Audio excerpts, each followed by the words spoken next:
जैसे ही सूरज ने देखा कि आकाश को उसकी सच्चाई का पता चल चुका है, उसके चेहरे का रंग पूरी तरह बदल गया, क्योंकि अब वह जानता था कि अगर आकाश यहां से बचकर निकल गया तो उसकी महीनों की मेहनत और पूरा प्लान एक ही पल में बर्बाद हो जाएगा।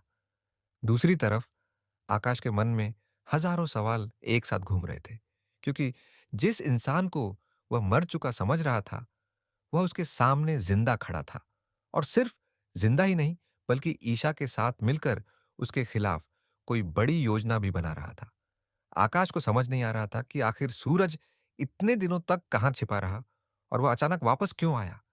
लेकिन उससे पहले कि वह कुछ और सोच पाता, सूरज उसकी तरफ तेजी से बढ़ा और उसका हाथ पकड़कर उसे पीछे की तरफ धक्का दे दिया।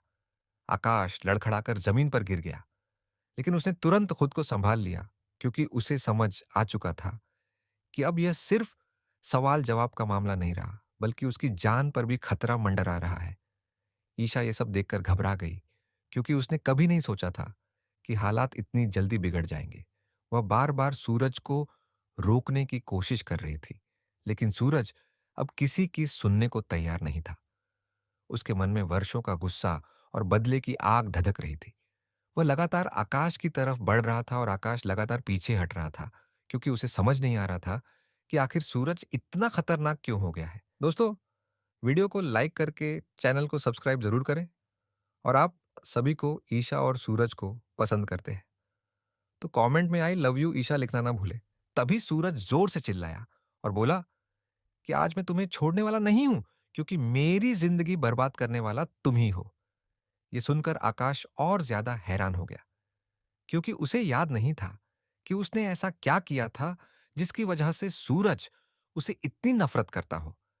लेकिन सूरज की आंखों में जो गुस्सा दिखाई दे रहा था, वह साफ बता रहा था कि उसके दिल में कोई बहुत बड़ा जख्म छिपा हुआ है।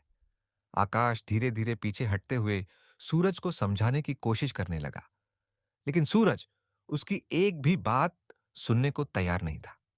वह लगातार उसकी तरफ बढ़ता जा रहा था और उसकी आंखों में सिर्फ बदले की आग दिखाई दे रही थी। तभी महिमा भी वहां पहुंच गई और उसने देखा कि दोनों आमने सामने खड़े हैं और माहौल बहुत ज्यादा खतरनाक हो चुका है। महिमा ने तुरंत ईशा से पूछा कि आखिर यहां क्या हो रहा है, लेकिन ईशा खुद इतनी घबराई हुई थी कि उसके मुंह से एक शब्द भी नहीं निकल पा रहा था। दूसरी तरफ आकाश को लग रहा था कि अगर उसने अभी कोई रास्ता नहीं निकाला तो सूरज सच में उस पर हमला कर देगा। इसीलिए उसने मौका देखकर वहां से भागने की कोशिश की, लेकिन सूरज ने उसका रास्ता रोक लिया और उसका कॉलर पकड़ लिया। आकाश ने खुद को छुड़ाने की कोशिश की, लेकिन सूरज की पकड़ बहुत मजबूत थी, क्योंकि उसके अंदर का गुस्सा उसे और ज्यादा ताकत दे रहा था। तभी दोनों के बीच धक्का मुक्की शुरू हो गई और देखते ही देखते दोनों जमीन पर गिर पड़े। वहां मौजूद सभी लोग डर के मारे चिल्लाने लगे, क्योंकि किसी को समझ नहीं आ रहा था कि आखिर यह सब अचानक कैसे हो गया। लेकिन सूरज अब किसी भी हालत में पीछे हटने को तैयार नहीं था। उसे लग रहा था कि अगर आज उसने आकाश को नहीं रोका तो फिर कभी सच सामने नहीं आ पाएगा। इसी दौरान आकाश को अचानक वह रात याद आने लगी जब सूरज के मरने की खबर आई थी। उसे याद आया कि उस रात कुछ बातें ऐसी थीं जो उसे हमेशा अजीब लगी थी, लेकिन उसने कभी उन पर ज्यादा ध्यान नहीं दिया था। अब उसे धीरे धीरे एहसास होने लगा कि शायद उस रात जो कुछ हुआ था, उसके पीछे कोई बहुत बड़ा रहस्य छिपा हुआ था और सूरज उसी रहस्य को सामने लाना चाहता था। लेकिन इससे पहले कि वह कुछ पूछ पाता, सूरज ने उसे फिर से जोरदार धक्का दिया और वह एक दीवार से टकरा गया। उसके सिर में चोट लगी और कुछ पल के लिए उसकी आंखों के सामने अंधेरा छा गया। लेकिन उसने हिम्मत नहीं हारी, क्योंकि अब उसे भी सच जानना था। दूसरी तरफ ईशा लगातार सूरज को शांत करने की कोशिश कर रही थी। वो कह रही थी कि अगर आज गुस्से में कोई गलती हो गई तो सब कुछ खत्म हो जाएगा। लेकिन सूरज का गुस्सा कम होने का नाम ही नहीं ले रहा था, क्योंकि उसने इतने समय तक खुद को छिपा कर रखा था, सिर्फ इसलिए ताकि सही समय आने पर वह अपने दुश्मनों का सामना कर सके। और अब जब वह समय सामने था, तो वह पीछे हटने को तैयार नहीं था। आकाश धीरे धीरे उठकर खड़ा हुआ और उसने पहली बार सीधे सूरज की आंखों में देखा। उसने कहा कि अगर तुम्हारे पास कोई सच है तो उसे सामने लाओ। लेकिन इस तरह हमला करके कुछ हासिल नहीं होगा। ये सुनकर सूरज कुछ पल के लिए रुक गया, क्योंकि उसे एहसास हुआ कि आकाश की आवाज में डर से ज्यादा हैरानी थी, और यही बात उसके मन में शक पैदा करने लगी। आखिर अगर आकाश सच में उसका दुश्मन होता, तो वह इतनी शांति से बात क्यों करता? तभी ईशा ने भी सूरज से कहा कि शायद तुम गलत इंसान को दोषी समझ रहे हो। ये सुनते ही सूरज के चेहरे पर उलझन दिखाई देने लगी, क्योंकि उसने इतने समय तक जो कुछ सोचा था, क्या वह सब गलत हो सकता था? लेकिन तभी अचानक वहां एक ऐसी आवाज गूंजी जिसने सभी को चौंका दिया। वह आवाज किसी तीसरे व्यक्ति की थी, जो अब तक छिपकर यह सब देख रहा था, और जैसे ही वह सामने आया, सभी की आंखें फैल गईं, क्योंकि वही इंसान था जिसने सालों पहले सूरज की मौत की झूठी खबर फैलवाई थी।